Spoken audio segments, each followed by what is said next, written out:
Hola, muy buenos días. Yo soy el doctor Luis Flecha y le voy a estar hablando el día de hoy sobre la célula.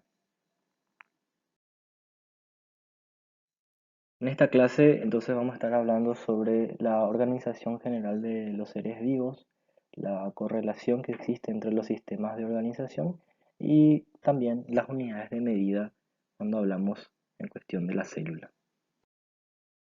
Entonces, a modo de introducción, ¿qué es la histología? La histología se considera la anatomía microscópica, o sea, lo que se puede visualizar únicamente mediante la utilización de esta herramienta que es el microscopio óptico, debido a que la histología estudia las células y cómo estas se organizan en tejidos y órganos. Y sabemos que las células son estructuras muy pequeñas. Estas primeras investigaciones sobre histología fueron posibles recién a partir del año 1600, cuando se empezaron a inventar estas herramientas que son los microscopios.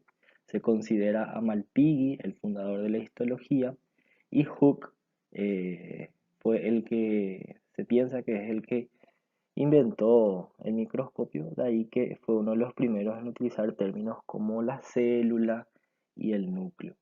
Tenemos a Schleiden y a Schwann, que entre 1838 y 39 desarrollaron lo que se conoce como la teoría celular.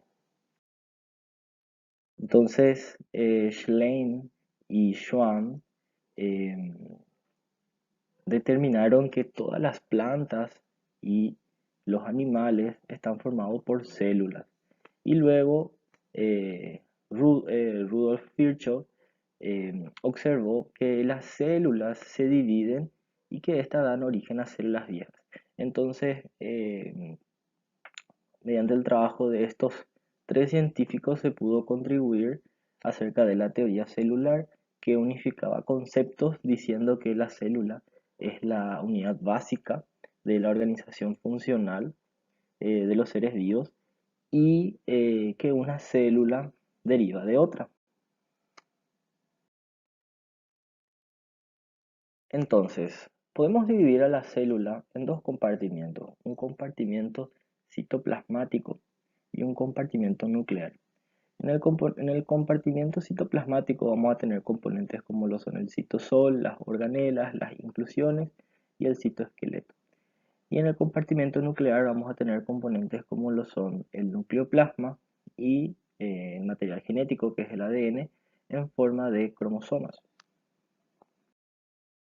Entonces aquí tenemos un dibujo esquemático que nos representa estos dos compartimientos. Un compartimiento totalmente diferente, que es el compartimiento citoplasmático, donde vamos a tener el citoplasma, vamos a tener las organelas y vamos a tener estas estructuras mediofibrilares que son el citoesqueleto. Y luego tenemos otro compartimento totalmente separado, que es donde tenemos el nucleoplasma y el ADN.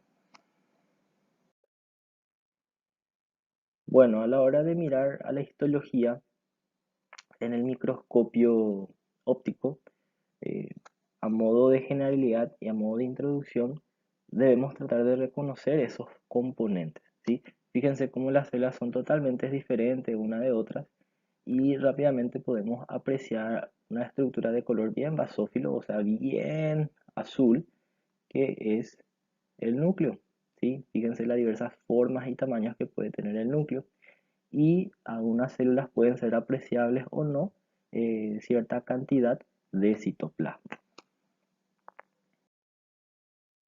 Cuando hablamos de las organelas, estas organelas pueden ser visibles recientemente mediante herramientas con mucho mayor poder de resolución. Entonces estamos hablando de los microscopios electrónicos. Esta es una imagen de microscopía electrónica en donde podemos sí apreciar con más detalle estos componentes de la célula, ¿verdad? Como el núcleo y aquí el componente citoplasmático con las diferentes organelas. Entonces, aquí tenemos, fíjense, estamos viendo lo que es el componente nuclear. Fíjense cómo vemos el núcleo, ¿sí? En una microscopía óptica, donde podemos ver los núcleos en diferentes tamaños, diferentes formas, ¿sí? Y en la microscopía electrónica vemos cómo se organiza. Ahora aquí tenemos el núcleo y vemos que el ADN se organiza en forma de estos grumos que vemos aquí, ¿sí? Entonces acá está el material genético. Bueno, ¿cuáles son los componentes citoplasmáticos? Hablando un poco de ellos. Tenemos el componente citosólico, que es el contenido líquido que se encuentra en el citoplasma y donde están los demás componentes suspendidos. Tenemos las organelas, que debemos diferenciar de las inclusiones porque las organelas son estructuras metabólicamente activas y las inclusiones son estructuras metabólicamente inactivas, ¿sí? Luego tenemos el citoesqueleto, que son elementos proteicos que sostienen los componentes celulares, dan la forma a la célula, sirve como una red que dirige el movimiento de los materiales dentro de las células y también se encarga de la división celular. ¿Cuáles son estas organelas? Tenemos organelas como mitocondrias, el retículo plasmático rugoso, liso, el complejo de Golgi, lisosomas, peroxisomas, los cilios y los flagelos, el centrosoma, el corpúsculo basal, los ribosomas, las laminillas anulares, melanosomas y otros, ¿sí? En este caso estamos citando brevemente nada más porque el capítulo de hoy corresponde más a histología y no a biología. ¿Y cuáles son las inclusiones? Recordemos, las inclusiones son estructuras metabólicamente inactivas, por lo tanto son estructuras generalmente de depósito, ¿sí? O estructuras que guardan una célula para poder utilizarlo a través de sus organelas. Tenemos el glucógeno, que es la forma en que se almacenan los carbohidratos dentro de la célula. Tenemos los pigmentos, que generalmente son restos de algún material eliminado, ¿verdad? Cristales, precipitación de estructuras y lípidos también eh, almacenan las células.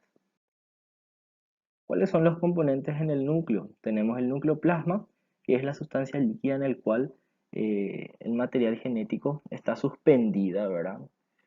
En el núcleo tenemos los cromosomas, que es la forma estructural en el cual se guarda este material genético, ¿sí? Pueden existir 23 a 46 cromosomas dependiendo de qué fase y qué tipo de célula estemos hablando. Y estos cromosomas están compactados en forma de cromatina, ¿sí? ¿Qué es la cromatina? La cromatina consiste en ADN más proteínas relacionadas que constituyen estos cromosomas. Y cuando hablamos de cromátida, estamos hablando de los miembros de los cromosomas en forma de bastones, pudiendo existir 23, 46 o 92 dependiendo de qué fase del ciclo celular se encuentre o qué tipo de célula es. Bueno, con respecto a la forma y tamaño de las células, vamos a ver que algo muy importante es la forma, y este es determinante en algunas células para llevar a cabo sus funciones, ¿sí? El tamaño es bastante variable, pueden medir 10 micras o más, ¿verdad? En promedio 10 a 60 micras, y se utiliza el glóbulo rojo, también llamado eritrocito, como una regla, ya que es una célula que se observa casi siempre en cualquier lámina histológica y tenemos una medida estandarizada para ella que es 7 micras, lo podemos usar como una regla. Entonces se conoce también al eritrocito como la regla del histólogo.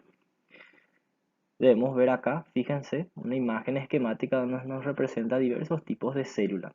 En la letra D tenemos al glóbulo rojo, ¿sí? Al eritrocito. Entonces consideremos que en promedio este tiene 7 micras y ahí podemos hacer una comparación con los demás tipos celulares. Por ejemplo, este es la célula grasa o adipocito.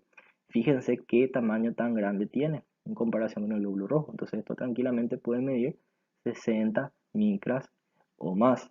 Y aquí tenemos una célula alargada, fíjense, esta célula alargada es una célula muscular. Esta célula muscular tiene una forma alargada, ya que su acortamiento en este sentido, ¿verdad? Longitudinal, va a generar el acortamiento del órgano, en este caso el músculo, para que éste pueda generar un movimiento. Entonces, la forma es determinante en algunos tipos celulares. Y algo para tener en cuenta es que no existe una relación entre el tamaño de un animal y el tamaño de las células que los componen. Entonces aquí tenemos una imagen, nuevamente, como la anterior, para visualizar los diferentes tipos de células, las diferentes formas y los diferentes tamaños. Lo más fácil que podemos apreciar son los núcleos. Muchas veces los núcleos ya nos dan la información de la forma de la célula. Entonces acá podemos ver células con núcleos alargados. Entonces debemos interpretar que estas células tienen una forma alargada. En cambio tenemos núcleos más esféricos, por lo tanto probablemente la célula tenga una forma más esférica. Bueno, con respecto al tamaño, como les dije, es bastante variable, mide entre 10 a 6 micras, y la unidad de medida que utilizamos en el caso de las células, como les mencioné, son las micras. ¿Qué es una micra? Fíjense que una micra va a representar, por ejemplo, fíjense, 1000 micras a 1 milímetro. O sea que dentro de 1 milímetro hay 1000 micras. Imagínense lo pequeño que es. Y con respecto al tamaño de ciertas células, ciertas estructuras, para ir comparando, por ejemplo, podemos ver células que llegan a medir hasta casi 1 metro de longitud, en el caso de las neuronas. Imagínense una neurona que está en el cerebro, empieza y su prolongación axonal tiene que inervar el músculo del pie, ¿verdad? Entonces así de larga puede ser este tipo celular. Luego tenemos estructuras, por ejemplo, que recién pueden ser apreciados con microscopios, que nos señala más o menos a este nivel, ¿verdad? El ojo humano llega a ver hasta un poquito menos de 1 milímetro. En cambio, las células, considerando la célula más grande, sería más o menos el huevo humano, ¿sí? Que es o que mide un poquito más de 100 micras, ¿sí? Fíjense los glóbulos rojos que les mencioné que es la regla histológica, ¿verdad? Mide un poquito menos que 10 micras. Y luego ya tenemos estructuras cada vez más pequeñas que ya no se pueden ver al microscopio óptico y ahí necesitamos la microscopía electrónica, ¿verdad? ¿Cuáles son? Estructuras que recién podemos ver con la microscopía electrónica, generalmente algunas organelas, fíjense, ¿verdad? Tenemos las mitocondrias, etcétera y etcétera. Y por supuesto, ribosomas y otros elementos vivos como lo son virus y bacterias. Bueno, ¿cuáles son las características de las células? Recordemos que la célula es la unidad más pequeña de la organización vital de la vida. Entonces tienen características vitales. Las células se caracterizan por realizar absorción, absorben nutrientes, secreción, ¿verdad? Secretan sustancias. La expresión hace referencia a la eliminación de productos de desecho. La respiración, o sea, utilizan el oxígeno para producir energía.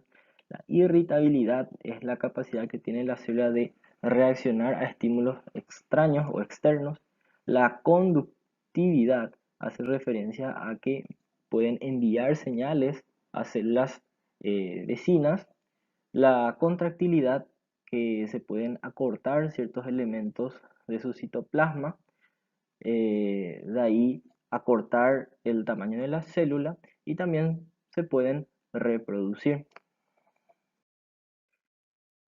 Bueno, ¿y cómo se organizan los tejidos? Acordemos que el tejido está formado por un grupo de células organizadas para llevar a cabo una o más funciones específicas. Generalmente exhiben un patrón de organización reconocible y algunas de ellas son bastante características.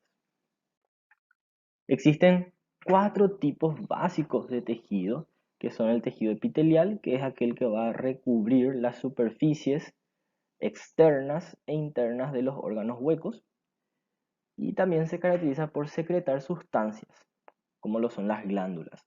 Luego tenemos el tejido conectivo, que es el tejido de sostén. Luego tenemos el tejido muscular, que es el encargado de la locomoción.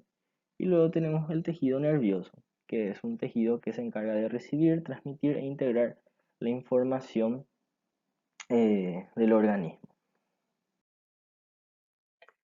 Entonces, hablando brevemente de cada uno de estos tipos de tejidos y cómo reconocerlos, vamos a hablar primero del tejido epitelial. Entonces el tejido epitelial reviste las superficies libres, ya sean externas o internas. Externas podemos poner como ejemplo la piel y interna podemos poner como ejemplo la mucosa que recubre el estómago. Esta se puede organizar en capas tan simples como complejas, ¿sí? Y se caracteriza porque las células están unidas o adheridas unas con otras, haciendo de una barrera. Entonces aquí tenemos, fíjense, diversas imágenes donde nos representa el tejido epitelial. Fíjense aquí como límite de la parte externa, que es la luz, que está en blanco, ¿sí? Que es lo que está externamente a nuestro organismo. La primera línea de defensa o barrera es el tejido epitelial. Fíjense cómo las células están pegadas unas con otras y pueden ser o pueden organizarse de forma tan simple como una única capa o varias capas, ¿verdad? De forma más compleja. Luego tenemos el tejido conectivo. El tejido conectivo se caracteriza por elaborar una sustancia que es secretada al espacio extracelular y esta le llamamos matriz extracelular. Debido a la secreción de este componente extracelular, las células no están juntas a diferencia del epitelio, sino que están muy separadas. El tipo de célula y matriz depende enormemente de qué función tenga ese tejido. Y debemos considerar que existen tejidos conectivos especializados, ¿sí? Que son, por ejemplo, el tejido adiposo, el cartílago, el hueso, la sangre, etc. Y también tenemos que tener ya un concepto de entrada de lo que es el mesénquima. El mesénquima hace referencia al tejido conectivo del embrión. Entonces es un tejido conectivo embrionario. Entonces tenemos nuevamente la imagen de microscopía electrónica donde veíamos primero, ¿verdad?, el tejido epitelial. Y por debajo tenemos lo que es el tejido conectivo. Fíjense cómo abajo tenemos células muy separadas unas de otras, ¿sí? Entonces estas células están separadas unas de otras debido a la secreción de este componente extracelular, que pueden ser, por ejemplo, elementos fibrosos como colágeno, o pueden ser agua que separa, ¿verdad?, generando estos espacios blancos entre las células y las fibras. Acá tenemos otra imagen, fíjense, donde tenemos la separación de las células, ¿sí? Y ciertos elementos epiteliales, como vemos aquí, ¿verdad? Entonces, esto es el tejido conectivo. Acá tenemos otra imagen, fíjense, acá arriba tenemos el tejido epitelial, la barrera, y por debajo tenemos el tejido conectivo. Fíjense cómo las células están separadas una de otras debido a ese componente extracelular. Y aquí tenemos una imagen donde podemos ver los tejidos conectivos especiales. Tenemos el cartílago, ¿sí? Tenemos el hueso, tenemos el adiposo y tenemos la sangre. Luego tenemos el tejido muscular. El tejido muscular es un tejido cuya función es la locomoción, por lo tanto generar movimiento, y ahí tiene elementos estructurales que son proteínas contráctiles. Su forma de organizarse, tanto arquitecturalmente como morfológica, es bastante característica y reconocible. Tenemos aquí tres imágenes de tejidos musculares. Tenemos un tejido muscular esquelético que está asociado al esqueleto, al hueso. Tenemos un tejido muscular que está en el corazón, se llama cardíaco. Y tenemos un tejido muscular que está relacionado a las vísceras, ¿verdad?, que es el músculo liso. Algo característico de las células musculares, en este caso musculares esqueléticas, es la organización tan característica de sus elementos contráctiles, ¿sí?, de su citoesqueleto, que le generan estas bandas transversales que le llamamos estrías. De ahí uno de los nombres del músculo esquelético es músculo estriado. Luego tenemos el tejido nervioso. El tejido nervioso es un tejido cuyas células están altamente especializadas para transmitir impulsos eléctricos, y estas células son las neuronas, ¿sí? Esta transmisión de impulsos eléctricos consiste en la sinapsis y utiliza sustancias que le llamamos neurotransmisores. Entonces aquí tenemos imágenes del tejido nervioso, ¿sí? Más adelante vamos a ver que el tejido nervioso se organiza en tejido o sistema nervioso central, que hace referencia a lo que es el encéfalo, cerebro, cerebelo, y tejido nervioso periférico, que son los nervios y los ganglios nerviosos.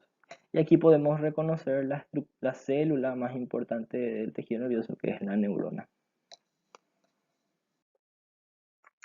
Acá podemos ver las neuronas en toda su expresión, toda su extensión, ¿verdad? Ya sea el cuerpo neuronal y sus prolongaciones, que son los axones y las dendritas, con este preparado especial. Entonces, resumiendo, tenemos aquí un corte anatómico donde debemos tener el concepto, ¿verdad?, de que las células se organizan para formar tejidos y a su vez estos tejidos se organizan para formar órganos y los órganos van a terminar formando lo complejo que son, ¿verdad?, los seres vivos. Tenemos aquí una imagen anatómica donde yendo de afuera hacia adentro vamos a ir reconociendo los tipos de tejido. Tenemos, por ejemplo, señalado con la flecha naranja el primer tejido de barrera, que es el tejido epitelial. Luego, rellenando los espacios, pueden ver que de sostén y pegamento, con la flecha amarilla tenemos el tejido conectivo. Luego, más a profundidad, tenemos el músculo, ¿verdad?, señalado con la flecha roja. Luego, nuevamente, tenemos el tejido conectivo.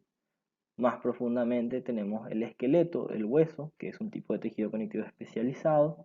Luego tenemos nuevamente músculo, tejido conectivo y los órganos, ¿verdad?, huecos internos, por ejemplo. Fíjense cómo están separados de la luz mediante una barrera, que nuevamente es el tejido epitelial. Bueno, y eso ha sido todo. Muchísimas gracias. Hasta luego.